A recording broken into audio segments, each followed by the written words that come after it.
Hello, everyone. My name is Mandy Timmers, and we are here to discuss how we are going to implement professional learning communities, or PLCs, here at Turtle Lake. So what we're going to be talking about today, hopefully by the end of this session, all of you will have a clear understanding of what PLCs are, the foundations and the practical strategies for how we are going to implement it. And hopefully you'll gain from this session the understanding of the importance of our mission statement and how we're going to align our vision with the framework of the PLC. We're going to explore the foundational ideas and the critical questions that are going to guide our PLC work for the next year.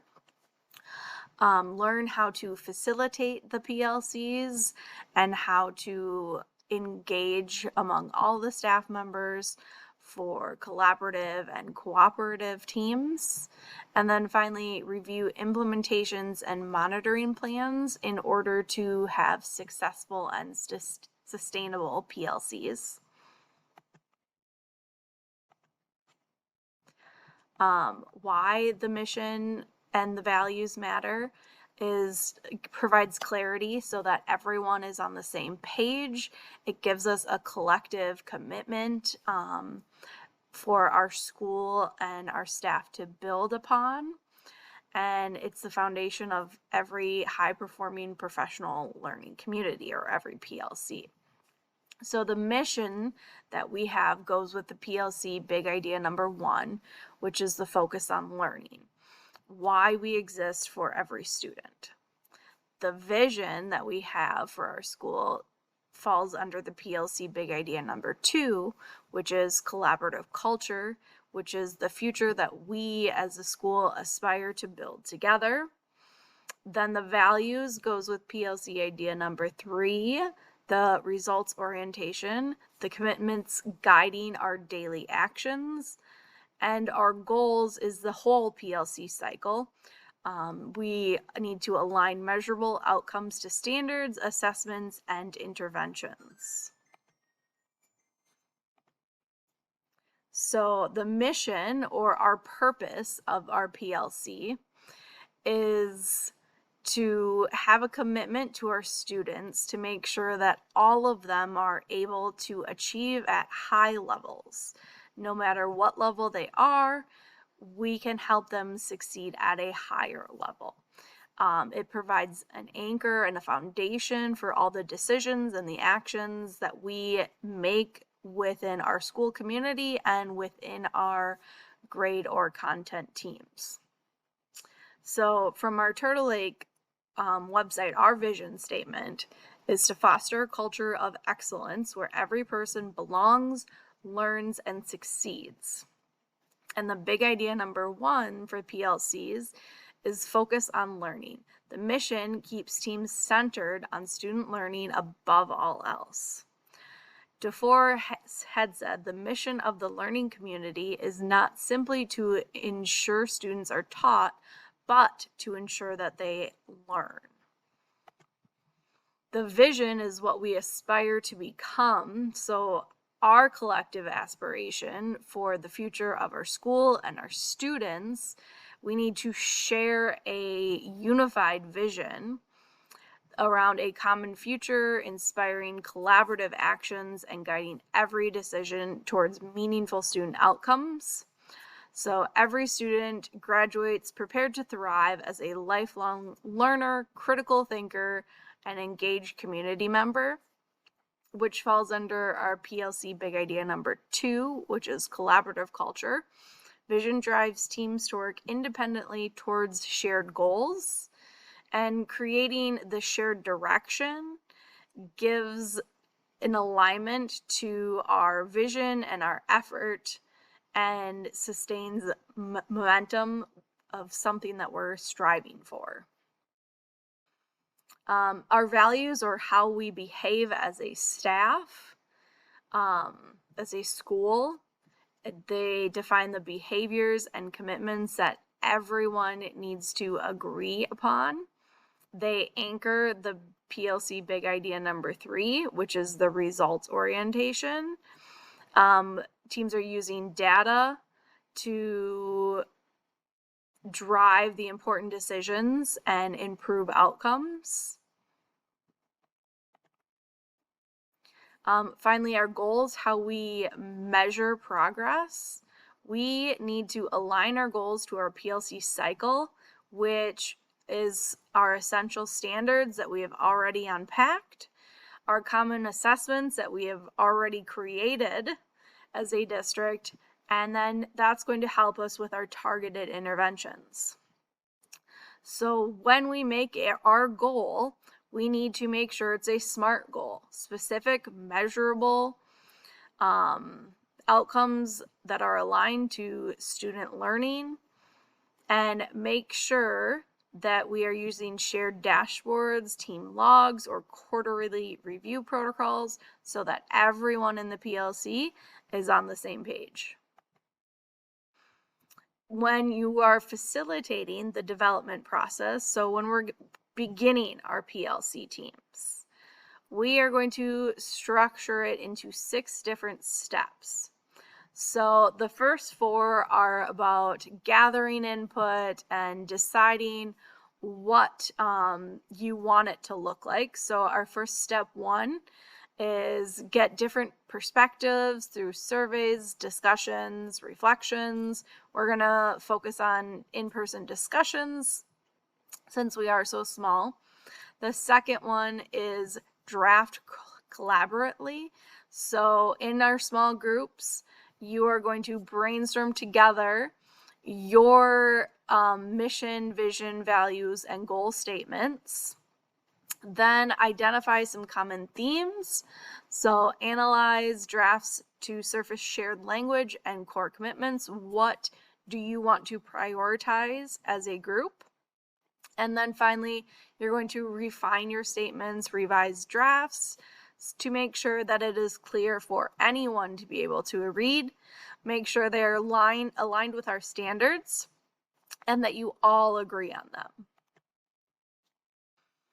Finally, our steps 5 and 6 are going to be validating and finalizing. So we want to make sure all of our statements fit with our critical 4 PLC questions and the 3 big ideas. And then we are going to publish them for all the staff. So we're going to have a shared doc where all the staff can have a resource and look at, because being able to see other teams' PLCs is important, and their data just provides extra support and encouragement that everyone has access to it. So in order to involve you all in effective PLC development, we're going to, in your small groups, you're going to start by mapping. So you can write ideas on sticky notes, you can write them on a giant whiteboard or a giant sticky note, and then pick your, once you've had a chance to brainstorm, you can pick your top ideas. Everyone can grab a dot, a marker, put a star next to them. And then finally, once we're in your small groups, you're going to write your statements. What is important to you as a group? And then make sure that the whole group agrees on those mission and vision statements.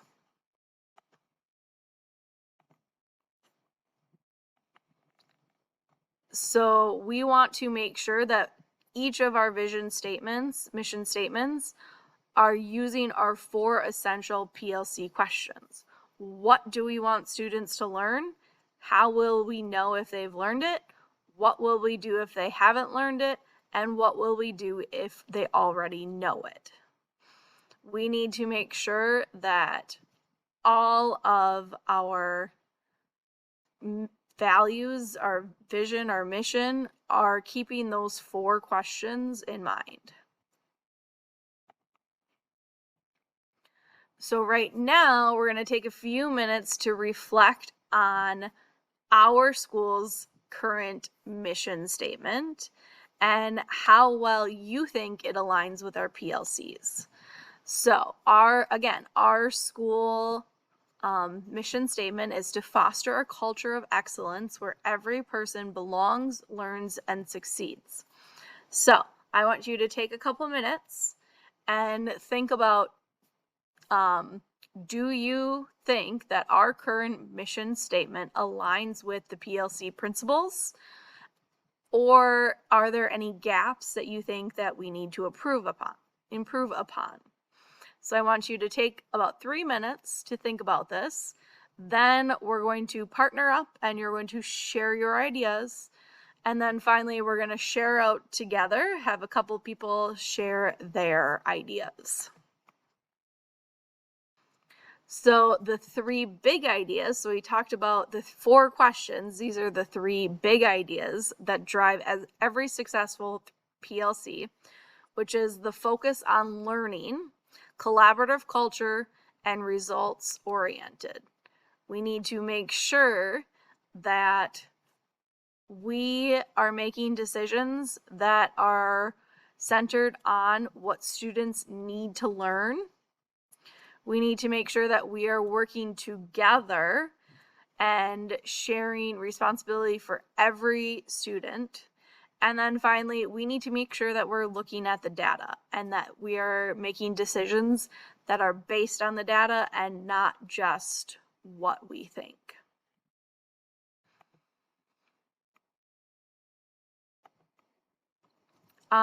So how we can effectively train you all on the staff PLC foundations. I have a couple short videos that I will share with you throughout the next couple of weeks.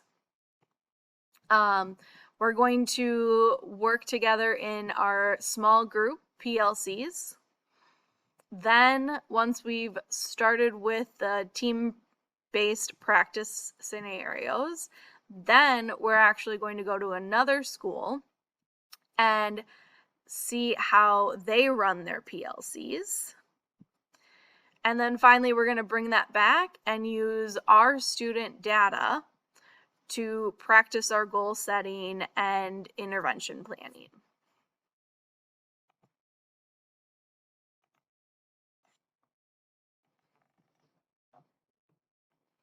So some of the research that aligns with our PLC is DeFore and Acar, which wrote Pioneering the PLC Framework. It's all about collaborative teams focused on learning and result-driven culture. Marzano was another big person in the field, identified high-yield instructional strategies, collaborative planning. Of course, Hattie and Zaire, collective teacher efficacy is the #1 factor influencing student achievement in visible research. And the most important thing as we're building these PLCs is that we are setting a strong foundation. We're going to work together in collaborative teams that are going to be organized depending on the level. So elementary, you're going to be grade level, middle, high school, by subject level.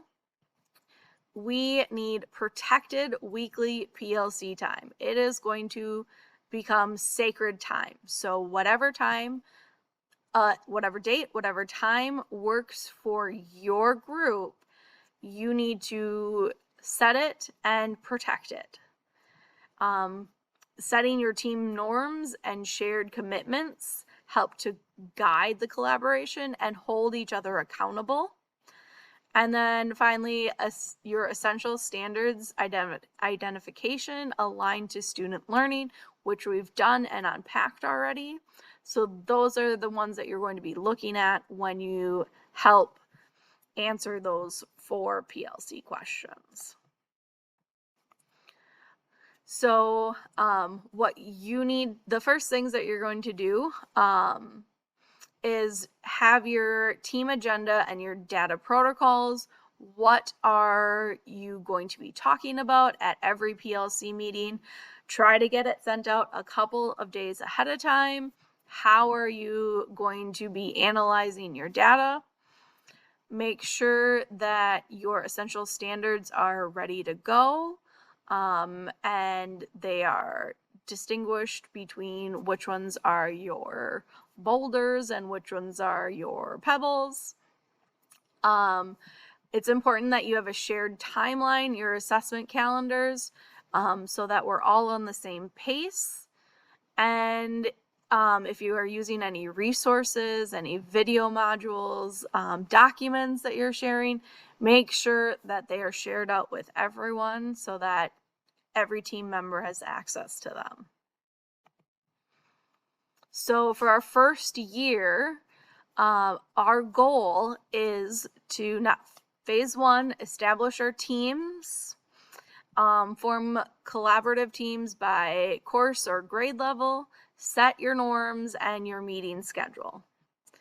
Phase 2, which we're hoping October, November, we're going to train on the foundations, deliver PLC foundational training on the big ideas, critical questions, team protocols. This is where we're going to visit our other school and observe some PLCs. Phase 3, identify our essential standards. So teams are going to collaboratively unwrap and prioritize our essential learning standards, which we've done. So we're just going to finesse that a little bit more. And then finally, phase 4, begin assessments and build interventions.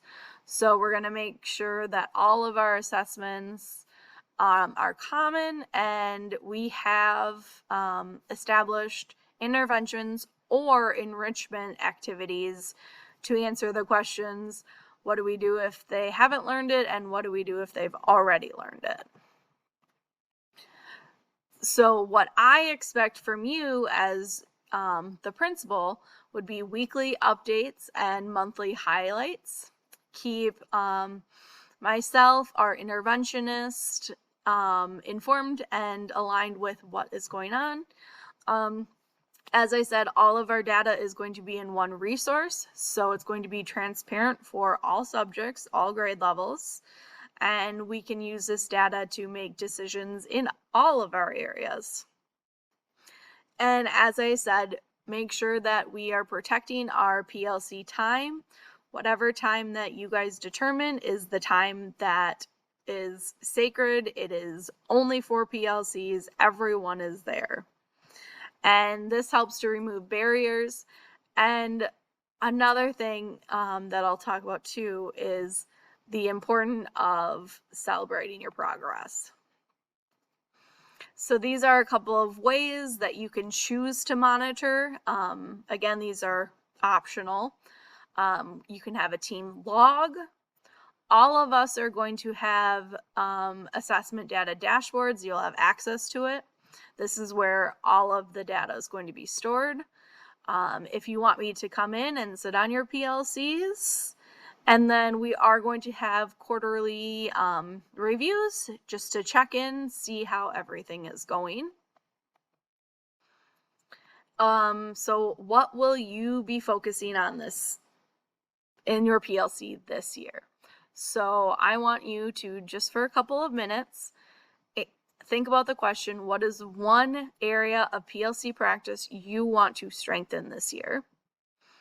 Once you've thought about that, I want you to partner share your reflection with a colleague, and then finally, write one specific actionable goal that aligns to your PLC's team mission and the 4 critical questions. One of the biggest things with our PLC that I want to remember is to celebrate successes. Highlight your team wins, share student growth.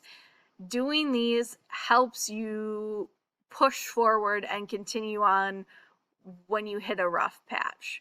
Being able to share the success of a great assessment or a student who's shown tremendous growth, it's important that you're celebrating those wins, the big ones and the small ones, because we want our PLC to be a culture, not just a program. We want to prioritize that this is a school. We succeed together. We want to work together, have collective responsibility. Every student's success is every educator's commitment. And with that, these are the references that you can refer back to if you had any questions that on anything that I mentioned. Otherwise, you can reach out to me and I'm happy to clarify anything. Have a nice day.